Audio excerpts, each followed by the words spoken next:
Okay, well, I think we can get underway. Welcome to the panel entitled Writing in English as a Foreign Language. We have with us four authors, one French, one Quebecois, and two Italian, if I got that correctly. Yes? Exactly. Good. Who are all writing in English in one form or another. I be a moderator. I'm neither a writer nor am I in any way greatly creative, so I'll sit on the side. Well. I am foreign though, yes, I am from Luxembourg, so my first languages are Luxembourgish, French and German. So I've read science fiction in many different languages and just been forced to consume some in Polish as well. It's going very slow. It's going very slow. But I'll let our panelists introduce themselves. So why don't we start with Anna? I'm Anna, and I am so foreign that I've taken pity on the British and I don't force them to spell my surname anymore. And I have been a translator from English to Italian for 20 years. And a writer in Italian, and then I started writing in English because the Italian literary market basically does not exist anymore.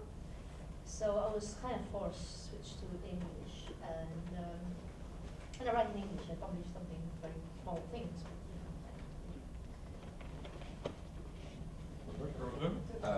My name is Roberto. I speak Italian, speak the German, I speak English with Italian accent. So now you are sure that I am You are not so English. putting it on. No, you are sure that I am not English because she speaks very, very good English. Okay, jokes apart, I usually write in Italian. I've written actually one book together with Ian Watson in English, so now this makes me entitled to participate to this plan. Okay, I'm sorry. I'm Claude Lalumière. I'm a Quebecois, but even though I was born in a francophone family and educated in French, actually it's a little bit of a cheat that I'm here because my inner language is English, and I write entirely in English. I don't ever write in French. And I'm the author of a story collection called Objects of Worship, which is out now. And thank you so much. So anyway, that's why I'm here. I'm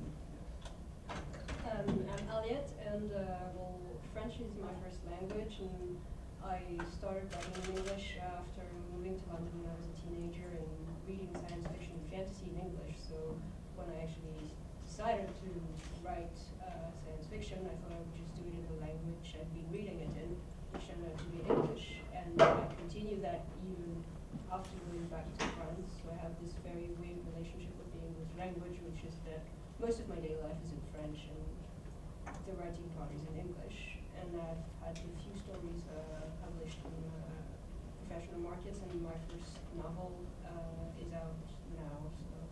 Buy it. Yeah. Yes, mention the name. I think of she as bought well. it already. I think I get free copies actually. I think that's the prerogative of being an author. And what's the title of your novel? My novel is called Servant of the Underworld. It's a nasty fantasy. Okay, good. We've already started talking about the choices you made or why you became an English language writer. Claude, was there any particular point beyond your inner language being English that you... Well, you see, there was a point in my life where I guess I transitioned more and more toward English, and I think the change was entirely done by the time I was 23, I'd say. In my late teens and early 20s, I did write a little bit in French, but that didn't stick, just as French didn't really stick. I'm actually a little rusty in French. My French is kind of so-so. I couldn't really write all that well in French. And the language of my imagination, the language of my dreams is entirely French. It would actually make, in some ways, more financial sense for me to write in French, because in Quebec, where I'm fairly well known, I would be a big fish in a small pond. And whereas when I write in English, I'm writing in a gigantic ocean, so, but yeah, so, and when I decided to get back to writing, by that time I've been entirely, my whole life has been in English, my whole adult life, and like Aliette, I mostly read in English, so it felt natural to go to English once I started to write more seriously. The strange thing is I've only lived in an Anglophone country for the past 4 years. Well into my 20s, well into my 40s, I lived in Italy, in a completely Italian speaking world. So much so that my parents can't actually speak English. They can't read the stuff I write. And for a long time, well, I had to write in Italian because I was a translator, so you know, my job was to express science fiction in Italian, which is really, really hard, but you know, I was paid to do it. And for a long time I wrote science fiction in Italian, and I found it incredibly hard. And when I finally decided to switch to English, it was with an incredible sense of relief. Mostly because there is next to nothing Italian science fiction. And so whatever I read was a translation from English, and it was very difficult as this bottleneck. So when I was 13, I started going to England to study. First I walked into a W.H. Smith library, when they still had lots of books, and I walked upstairs, and they had this wall full of science fiction. I said, my God, I'm in paradise now. And you know, whenever I went back to England, I would fill up my suitcase with books and read them. And basically for me, science fiction was in English. And I tried desperately to force it into this, you know, this round hole, square peg, round hole that was Italian, because I wanted to contribute to, you know, creating an Italian science fiction. And I thought the only way it could flourish was if it was open to influences from the outside. And open in a different way than simply accepting passively what, you know, what people could read in translation, but people actually read the original stuff that was going on abroad. The problem was that I wrote and I sent stuff off, and I wasn't very successful. And when I started reading in English, writing in English, I sent my stories to Clarion West, just in the off chance, and I was accepted, which was like winning the lottery. And when I got there, it was like, suddenly I was this very, very good writer, which nobody had told me when I was and I came back, and I had a bit of a cultural shock coming back to my own country, realizing that I really didn't belong there. And it's a strange thing, it's a very sad thing when you realize that, you know, the place you were born and you belong to is actually alien to you. And so sadly I had to leave everything behind and come here. I did the same, but I went to Romania, so I went. So my English became worse and worse, because once upon a time I could speak reasonably well English, but then I went to Romania, where everybody was speaking a basic English, at least when I went there, so that nobody would understand me if I would speak correctly. So I had to introduce mistakes inside talks, even orthographic mistakes while speaking, something very difficult to do. And this way my English has become worse and worse. Actually, I think I'm the most handicapped person here, because I'm among cheaters. I mean, he switched to English when he was 23. At that time I was just only using drugs and so I couldn't switch to English because...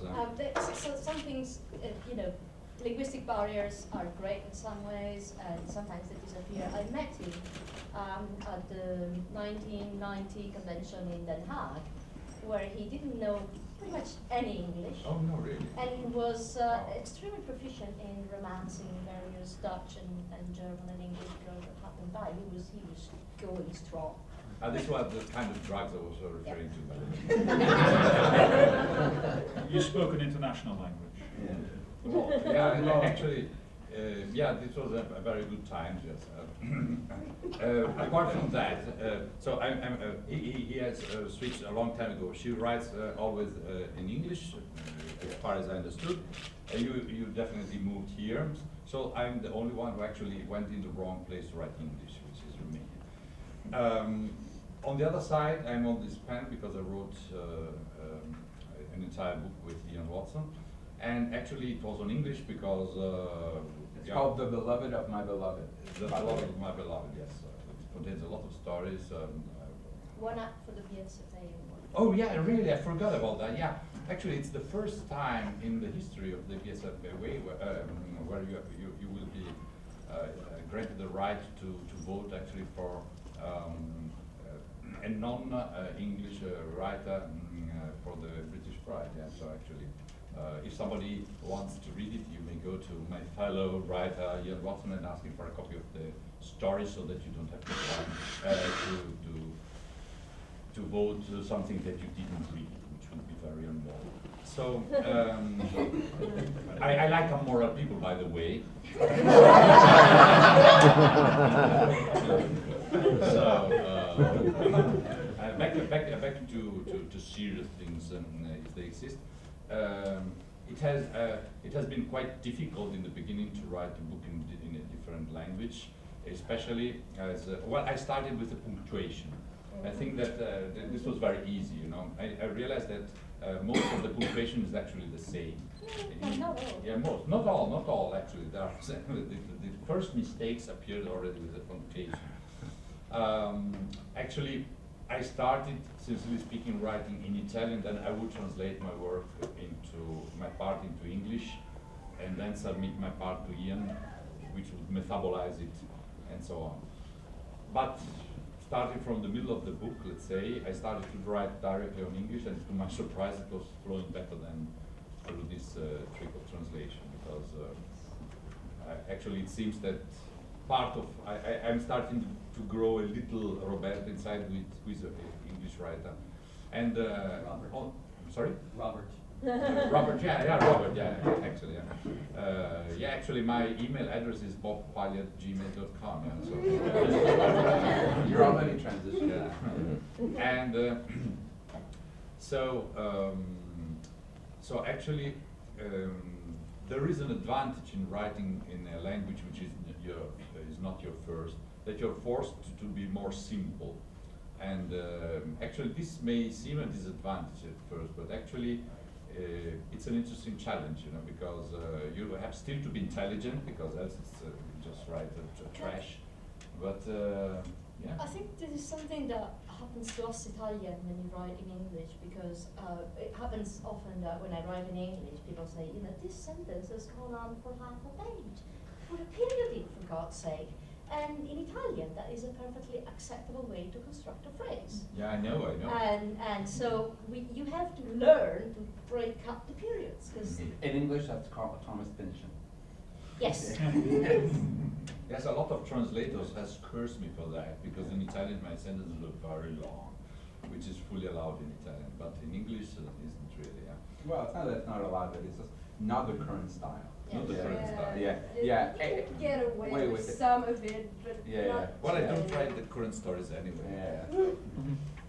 ahead of your time. Yeah. So I think we're up to Aliette, who hasn't really weighed in on your question. Yeah, absolutely. What's the question again? Choose one. Just go with the flow. I think it was mainly about the process of your English writing. I mean, seeing as your environment is mainly French speaking, how do you go about bringing this English creativity into play? Well, mostly it's a kind of a partition thing. It's like I read mostly everything in English, that not only the science fiction, but also anything to do with the research. For instance, all my research books in English, because I tried actually in the beginning having research books in French, and I would just have to translate everything from French into English, and it was really a hassle. So I thought that was just simpler to actually create a sort of little fictional bubble where I would isolate myself and sort of mentally get into the English mode. Because the thing I find very hard is like switching between languages takes a lot of effort. When I'm listening, for instance, for French, I'm not able to process English and vice versa. So I have to be in a particular state of mind. And when I went to Montreal for the Worldcon, I was really, really exhausted by the end of the day because I was constantly, I was constantly switching, and it's just you become when you become bilingual, you just lose the link between both languages. Is what happened to me. Is like if you ask me to translate something for you, I will go something like that. Okay, this means really in pictures. This. How would I express this picture into English? Probably with that word. I mean, I have to think about it. It's not like instant. I've kind of cut the bridges because when I'm talking to you now, I'm thinking in English. I'm not going through French anymore. So I have to be in that mindset where I'm thinking in English, I'm writing my sentences in English, and it all comes naturally. So I have to, well, first I have to make sure nobody interrupts me because otherwise it's just going to kill somebody. And second, every little reference, everything that I need to track down has to be in English. That way I can just copy straight onto the page and not have to worry about the whole language switch. I'd like to follow up on something that Anna said, and then something that Aliette said. I think I'll segue directly from what Aliette said. Is that this like I've always spoken both languages. So and as a result, it's true. Like I don't translate easily orally. Like I can translate on paper quite easily, but when I'm speaking, it's either French me or English me, and there's, and to switch is actually a very difficult physical process. Yes. And I'm actually not quite the same person in both languages. It's close, but not really. And part of the reason I think why I've gone more toward English is that, and this will segue to what you were saying earlier, is that I much prefer Englishmen to Frenchmen. I like that person more, and a big part of that is that I do feel a little bit like an alien in my own land. I don't really feel that much at home in Quebec. I feel a little more at home in Montreal, which is my hometown, and the rest of the province. I certainly do not feel at home anywhere else. But I feel more at home in Toronto, and I feel even more at home in London. So there's a part of me that is really that feels a strong kinship toward English, and I don't feel that kinship with with my native land. It's probably London, and I was thinking if I lived in deepest Hertfordshire, I probably wouldn't feel so at home. No, because London has this thing that I'm a everybody's cosmopolitan type of person, right? Yeah, right. But I completely endorse his psychic point of view, because actually I'm feeling my ultimate ambition is to feel alien inside my own mind. Right. To this extent, actually, I'm recently learning Russian, but in English language. So I'm an English-Russian speaker. This means that I can speak Russian, but only if I previously translated in my mind from English. On the other side, I don't translate from Italian to English in my mind. So actually, I become the English self, who speaks Russian. Right. This becomes a trouble if I'm with Italians and Russians together, because then the English is absent. So I cannot speak Russian anymore because the English guy is in limbo. There was before I learned. When I was in Italy and I got somewhat drunk, I tended to speak in English. And if I was drunker still, Spanish came out. And I had some Spanish because it's very close to the Italian. I used to listen to music. If I got drunker still, the German came out. And the interesting fact is I had never studied German. But I have studied German, so probably there must be some. Probably you were sucking German. Was it German beer or? At that point, I have no memory. No recollection. But the interesting thing was that I bought this badge, I think at The Hague, that said, "Please tell me when I'm not speaking English," which is must the same phenomenon, because and it happens when I'm with Italians and English people that I culturally speak Italian to the English people, and then English to the Italian people, and we both looking at that. Are you playing dumb or something? And The really intriguing thing is when different people with split personality like ours meet and start to speak a language, and then they switch to another language, because this means other two persons are actually interacting, you know. Yeah. So two of them can be very friendly to each other while other hates. Two can also have a physical attraction to each other while other absolutely not, you know. And then there are all the cross possibilities. You know? So, Quantum linguistics.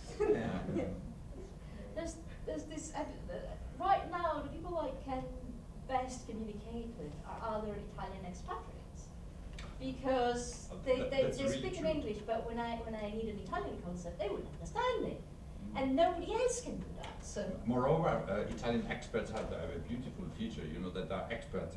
So actually, we have something very much in common. Yes. We couldn't stand Italy anymore Yes. for some reason. Actually, all the best Italians I've known in the past 10 years, I've known them outside of Italy. And there, it's very good to go outside Italy to knowing Italian.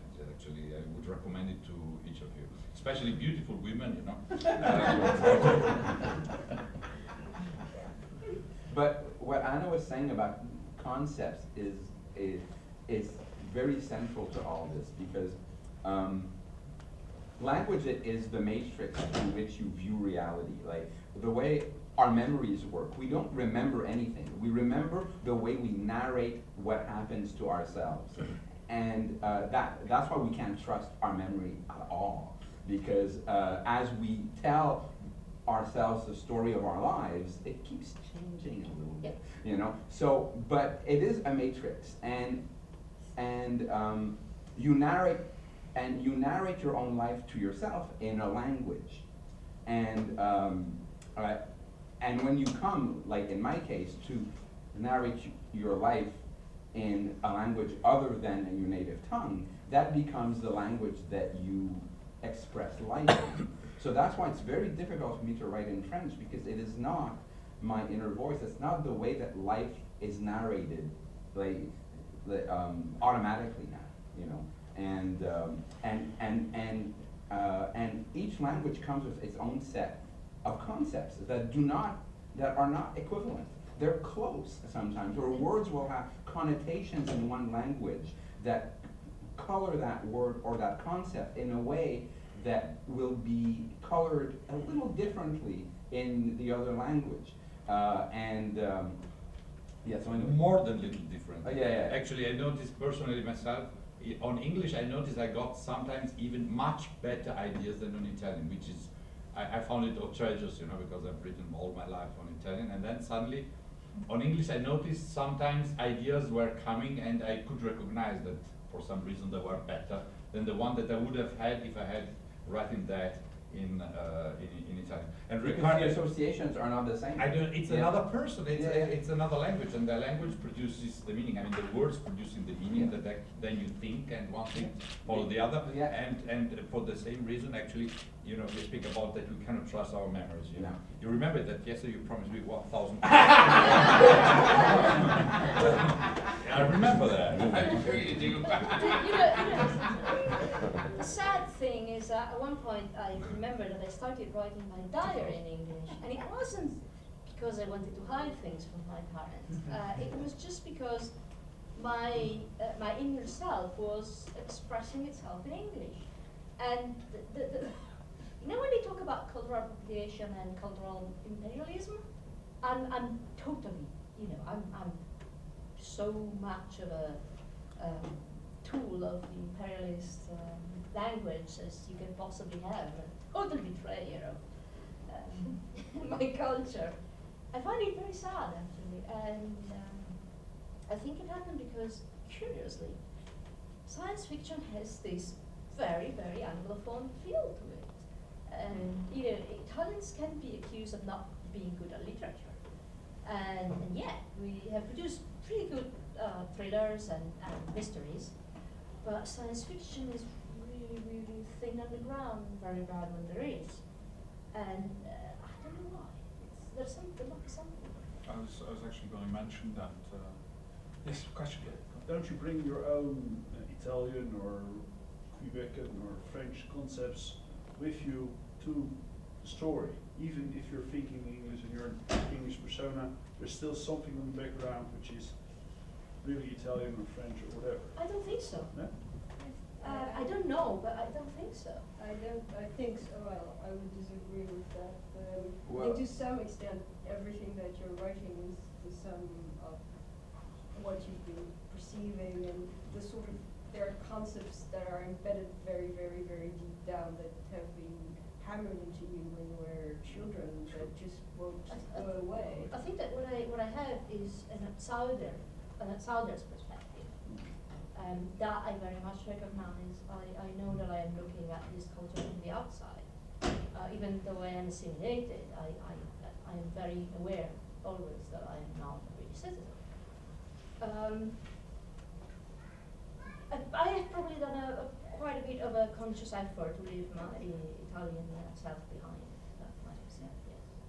And in my case, I come from a bilingual city where both French and English coexist.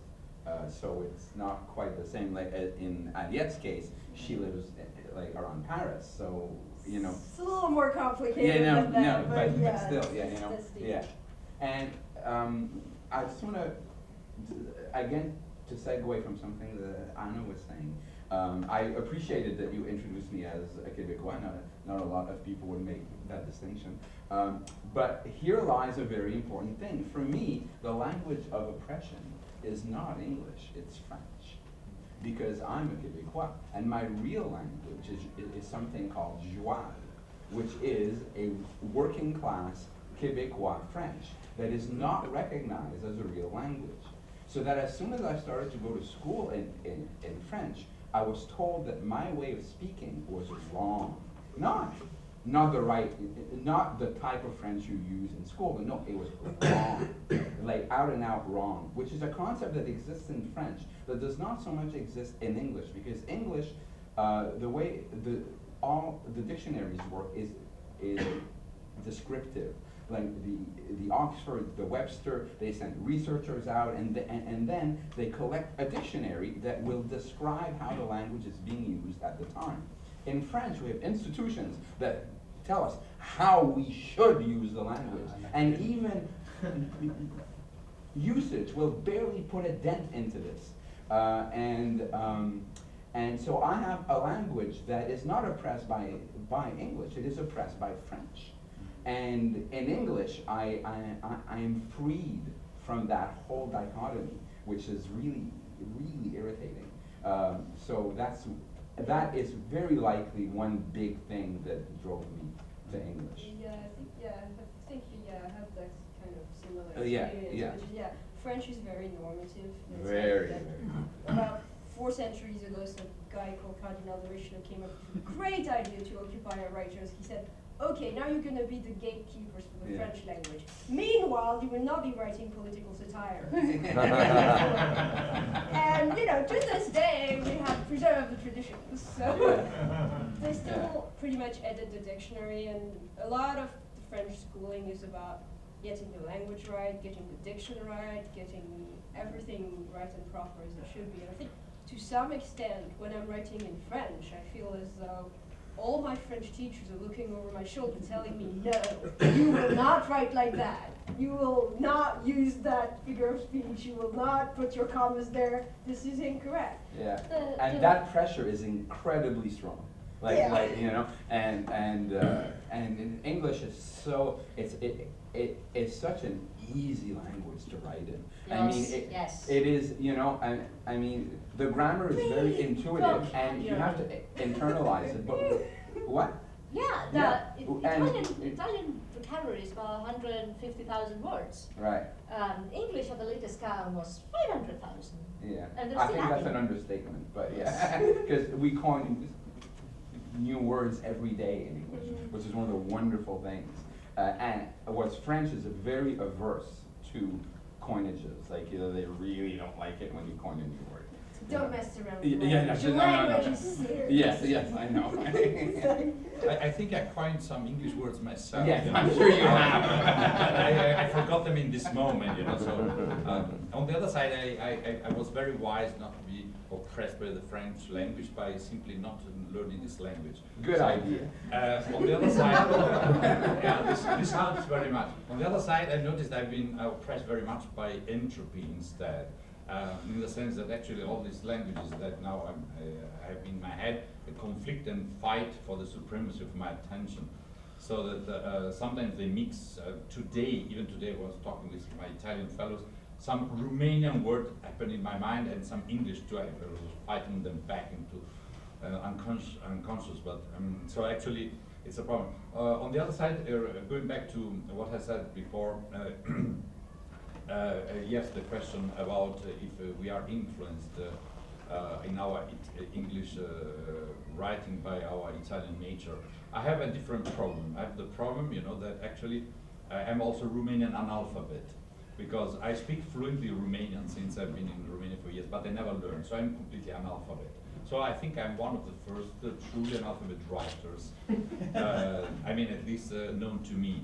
And this may seem just like a joke, but when you live years in the country, actually you cannot really properly write. And when you have to write simple letters to administration of your block to sell, I don't want to pay the money you ask me, you have to write like an analphabet full of mistakes or ask.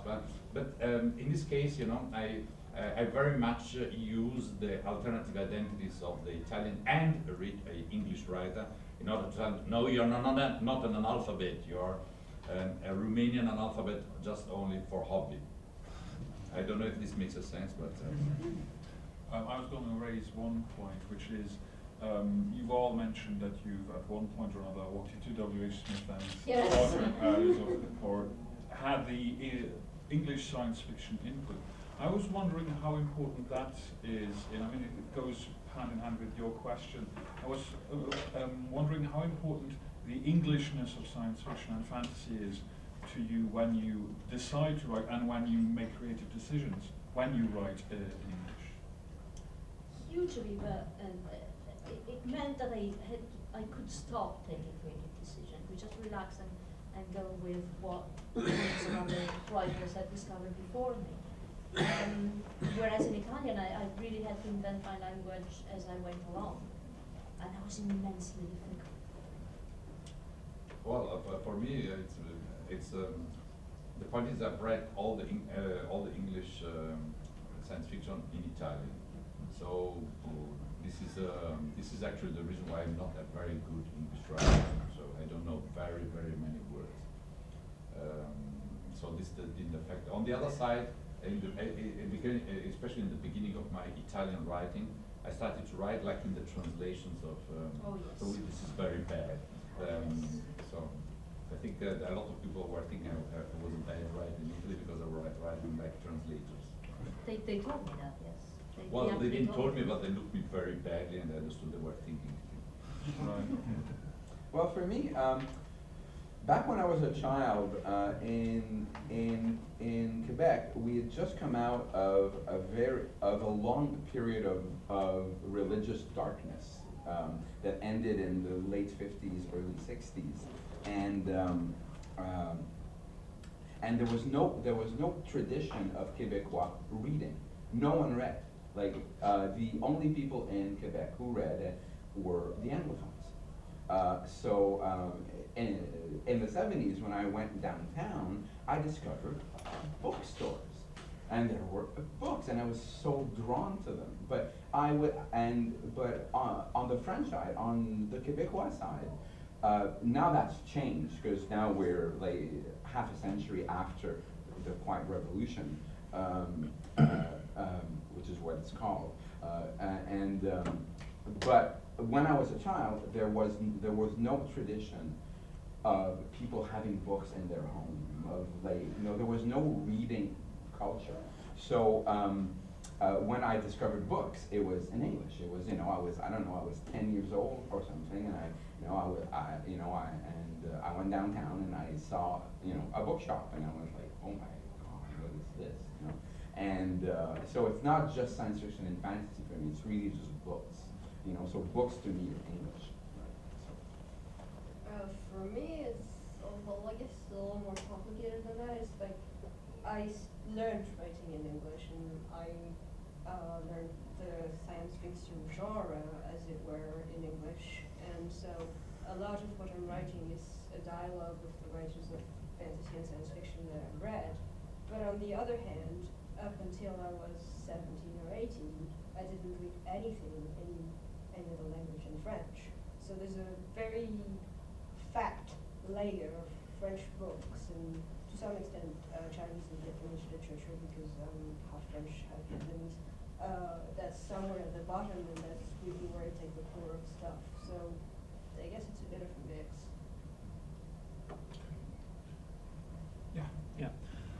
First of all, my apologies. I missed the first 5 minutes, so if I'm asking something that has been answered, then my apologies. I was wondering about the process in which you have evolved as writers in a language that is not your own language. So how do you find that the process of you sitting down and writing something in English, how did it start and how did it change over time? So even technical stuff, such as, you know, did you find yourself using lots of synonym dictionaries in the beginning and less so now? Do you still feel in any way? I'm lazy, so I never use the dictionary much. I have to say that being a translator, I had to look stuff up. Because when you're translating, you cannot just invent. It doesn't go down very well with the editor. So, for 20 years, I was looking stuff up in dictionary. And at the end of the 20 years, I wasn't doing it a lot because I had learned. But I have to say that I learned this very useful skill that foreign people who learn the foreign language use, which is understanding what words mean in context and acquiring them that way. When I was 14, I think, and I was in England, I bought this book by this new author, Jim Wolfe, that was called The Cologne, The Conciliator. I started reading it, and I loved it, and I, eat it up. And a lot of people find Wolfe really hard to read, because there are all these words that are not English. And for me, there were words I didn't know, like there were many words I didn't know, so it made a difference. I could interpolate the meaning. And that is actually the way people, babies, learn their vocabularies. So the more you read, basically, the more your vocabulary expands. So it's not writing that does that, it's reading a lot. As for me, my religion forbids me. It does not allow me to look into dictionaries. And so actually I use just the words that I know. This, in the beginning, this seems like a serious impediment, but actually, as I was starting to say before, I realized that actually the limits are an advantage, paradoxically, because the more limits you have, the more you are forced to find original way out from the problem where you stuck yourself.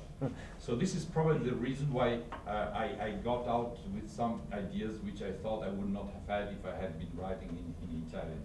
Because actually I got stuck in some problem, and the problem contained somehow an original solution.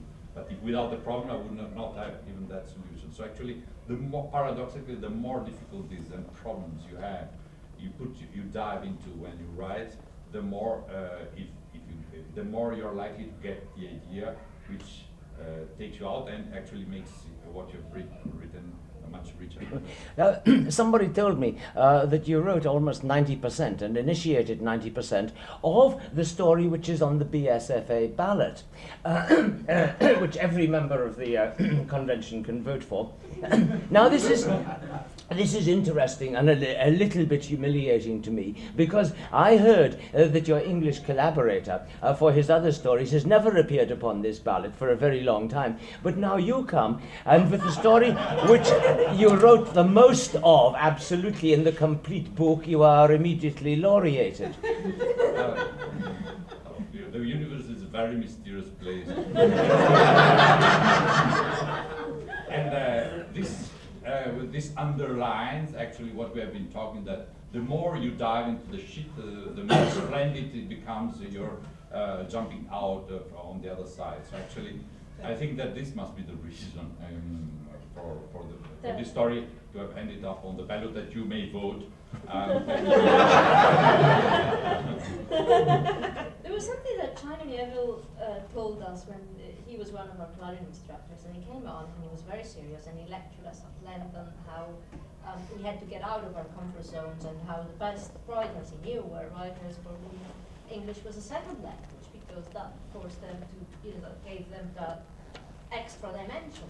And I was, beaming and I was looking, yeah, and he looked at me and said, no, you don't qualify because your English is too good.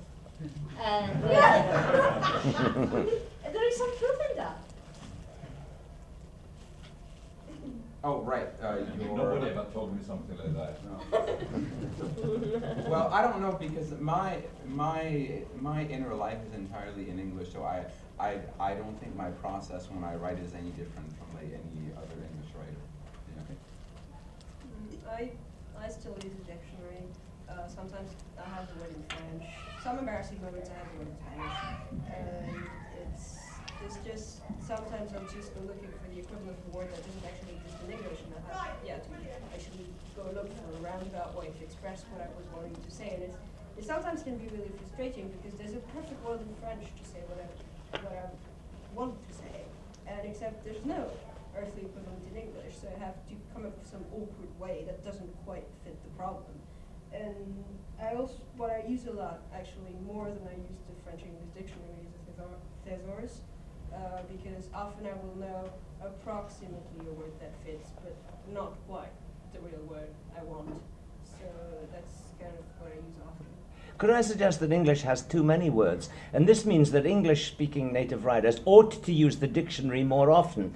I've noticed, for example, that a lot of words are used wrongly. There is the word careen, which people seem to think means to move irregularly and fast down a road, or he careened along the corridor. It does not mean that. It means to turn a boat over on its side so you can scrape the shit off the bottom. And I get this wrongly used by English native speakers all the time in stories that I edit. So rejoice in the smaller vocabularies of foreign languages, because in English we actually have a duty to use the dictionary repeatedly and often. We have an unfair advantage as speakers of Romance languages, that all those Latinate words that are the mark of very educated posh people.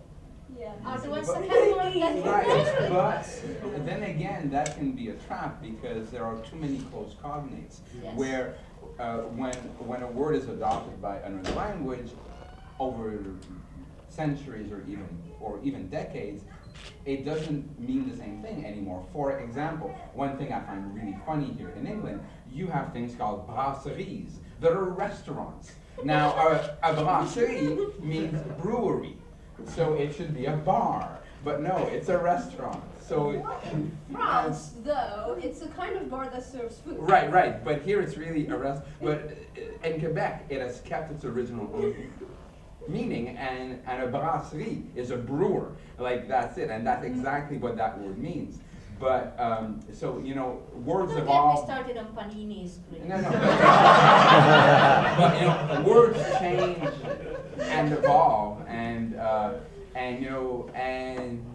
meanings shift, like careening. And just to further your thing, like this will underline the irony of my position. I'm a freelancer in my day job. I work in text-related stuff, and my biggest contract is I'm a copy editor for an English language university press, even though I don't even have a BA or any English education whatsoever. So. BA is British Airways, of course. What? BA is British Airways, of course. No. Yeah, this is another problem, because English speaking people use all these acronyms, which are a kind of hidden secret language that nobody can decodify except of the Illuminati. Yeah, so it's the problem of TLA. Yeah. What's the TLA? It's a Three disease. three. I thought it was a lang- neural disease. I said TWA, which is 3 words acronym. Yeah. Well, I was thinking this up. I suppose that most of the audience here must be composed by strangers. This means non-Anglophone people who are thinking, should be interesting to write something on English one day. So I was suggesting that in the future everybody will be allowed to do it easily, probably with an evolution of Google Translation. Actually, I've recently sent some text which I didn't have the time to translate to Ian, and the Google Translation has provided some beautiful surreal mistakes. Like To be honest, a home. lot of your stuff has always seemed like it Yes, came we out of did it paper all with fish. Google Translation. So, like home calmness, or comes with, how was it exactly? Oh yeah, this is supposed to be an organisation which preserves domestic peace. Instead, we had Tranquil Housewife as the... This is the Google Translation, it was absolutely gorgeous. But in the future, I can foresee, I see that actually Google Translation will also provide special translation for science fiction writers, so that actually he will also fix the logic, which is very often flawed anyway, everybody who writes, and then start to correct your story until actually Google Translator will write the story.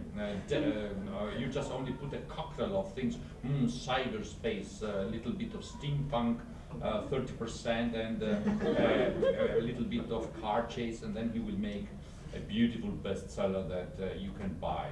Sometimes I think some books are written that way. Right. We've got one question here. Yeah, I want to ask, maybe expanding on this idea you give that you associate English to fiction or science fiction. Do you have the feeling that some stories or some subjects, maybe like be it technological or even like high fantasy, demands to be written in English because it's the language? Historically, Yeah. it's not nothing intrinsic in the language. It's Stanislaw Lem. We have one of the best writers ever in the history of science fiction, Stanislaw Lem. He was writing in Polish, so actually it's a Poles are a statistical. different category of people. Joseph Conrad. Well, I will say, just back to something that Aliette and I were talking about earlier, is that we now live in a very fast-changing world. And French is a very static language. And it's very hard to describe new concepts in French. And they struggle with that at like the Académie all the time. Like they have huge conniptions over it because they don't know how to deal with a changing world. But with English, we'll coin new words, and some stick, some don't, and it's only usage that will decide if a word sticks or not. And it's easier, or well, I find it easier to describe our fast-changing world in English than I would in French. Where you have to use such convoluted phrases to describe things that you use one word in English, but in French you have to use a whole sentence because they won't accept a new word. You know? I think that's one of the reasons that why one of the few countries in which there is such a wide market for science fiction as in the Anglophone countries is Japan. Because Japan has no problem acquiring other foreign words. And, they just write it in Kanagawa and pronounce it as if it was a Japanese word. And they are they're not insecure about their identity, that they are afraid and they're closed to other concepts. They just swallow it and make it theirs, which is Which is what English does. well, that also English does that. Yeah. And, I think the problem with Italian is not so much linguistic; it's social and cultural. Italy recently has become a very socially backward country, very very insular, very closed up. And I think that is why there's so little exchange of ideas and closure to the strange, the weird. Though that said, Italy is one of like the countries where I've been translated, so I can. So it's. I've also been translated in Italy. This seems a joke, but it's true, because actually one of the stories that we wrote with Ian, not the one that you may vote, but another one, has been actually translated into Italian. They asked me if I wanted to do the translation. I started to think about that, and I thought so much time that actually that they did it. Because actually I was not very inclined to translate into Italian. It was very bizarre for me. So it was very interesting to read the translation of one of my stories made by somebody else into my own language. Well, I've had that experience too. I've had two of my stories that have been translated into French in Quebec. Oh, we are colleagues. We are colleagues. I mean, I did proof it because I know the language, but I didn't do the actual hard translation, like the hard work of the translation itself. And in fact, the editor did not trust me to do it anyway. I've been translated into French, but thankfully I don't read French well enough to have read it. And anyway, they didn't send me a copy, so bastards. There you go. But it is surreal to see your own work translated into your native tongue, and you didn't have anything to do with it. You know? Yeah. Did you get to read those translations before they were published? Well, yes. Well, the French ones, I proofed them. Yeah, like I did, you know, and I suggested quite a few changes. When I'm translating in like other languages as well, I just hope they did a good job. Like I've no. So, but yes, yes, I do proof them. How do the stories change when they get translated back to the original language? How does it change from reading it in English to Italian? Well, this was quite strange. I was ready, you know, to crucify the translator. I had always horrible experience with translations into language I could actually understand. English came first. I had one book translated into English, which took me 1 year to edit. So it took more time to edit than to write, because the translation was making me mad, and I would throw away the translation very, very angry. So, and when it finished, it was still horrible, so that actually the current edition, which now is it's available here in England, has been edited by Ian, who actually cursed me for a long time, because there was a lot of work to do, but now it's okay. So, going back to that story, it was, I must say that the translation was good. So I was positively surprised. It was a good translation, and slightly embarrassing to say, in certain cases, it was very elegant in a way I would have not been. I don't say that this was better than how I would have said it. Just, you know, some place here and there. Of course, if I had written it, it would have been more mine, and probably I would have made other things better. It was different. So actually, it was there was something of the translator too. For this reason, actually, I was not eligible for the prize for the Italian, like the BSSA award. Well, the Italian one, because it was not my story, but the translation of the story. Oh God. Yeah. Well, I found it very entertaining. One more question then.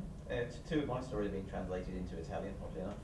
But what I wondered is, how do the translator, or you when you're translating, how do you translate idioms or things that are specific to one culture? How do you put those Very, very you difficult. have to rewrite. It's impossible, actually. There are various solutions. The guy who translated Odysee down adapted the local dialect, which is spoken for a very small part of the book.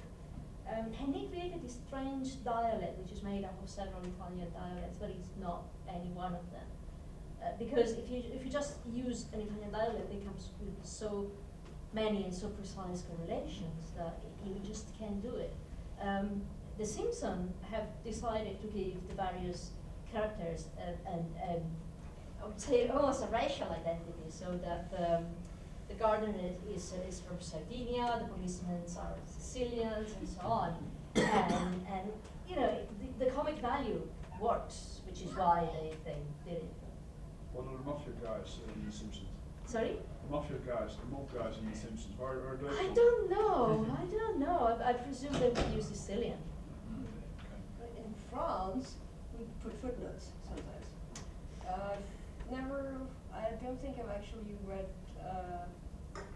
in a science fiction book, I haven't seen that. But in thrillers, it's done a lot. Actually, I had a story in Qatar as well, oddly enough, but there was a footnote in that to explain something that obviously didn't translate very well. Yeah, it's when it doesn't translate well, it's like, the book is like, I was reading this Swedish book, I think, that had been translated into French, and it was like riddled with footnotes. It got to the point where it was annoying. Well, actually, what was annoying was the footnotes were all at the end of the book. So like every 3 pages, you had to break the narration and go flip at the back and curse. That's just a dream breaker, right? Like it's terrible. Yeah. Terrible. Well, in my stories that have been translated, there were two different problems with the translations that were insurmountable. The first one was, in English, was a stream of consciousness type of story where it was an inner monologue, and so to convey that, I dropped most of the subject pronouns, which we can do in English easily, and it just conveys a quick thinking. Go out, go to the store, go down the stairs. In French, you cannot do that. There's no way to create that sort of snappy pace. The translator found some sort of solution that to this day I'm not really satisfied with, and there was just no way to convey that sense of urgency with French, that it's a language that resists urgency greatly. And the other problem was with the other story is that to convey a sense of strangeness right in the first sentence, I coined a new verb in the first sentence. But it's a verb made from a noun that any English speaker would understand exactly what that verb means. But to immediately unsettle you, I put that word, right? In French, you can't do that. The translator said, well, there's no verb for that. And I told her, well, can't you just make one up? And she said, oh, no.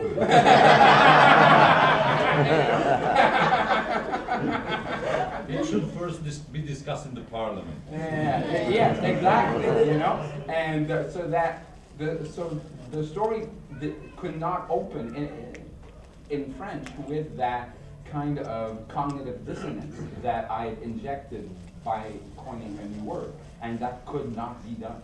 And that's such a science fictional effect that, is not welcome in French. Yeah, right. All right, thank you. I would like to thank you guys to come in and listen to us Europeans, continental Europeans speak. and continental European language speakers. Continental European language speakers. You're just a please give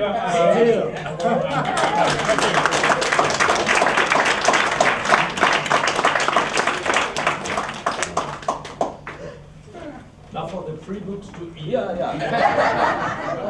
If anybody wants an extremely limited edition of the story on the ballot, because there are only 43 in the universe, the ink ran out in Genoa. One spread story where now genders. Right. Just all new. Right. And then a French Okay, fine. And then a French. No. Oh yeah, there we are. Only three left in the known universe. I have one story that I'm really hesitant to ever have translated because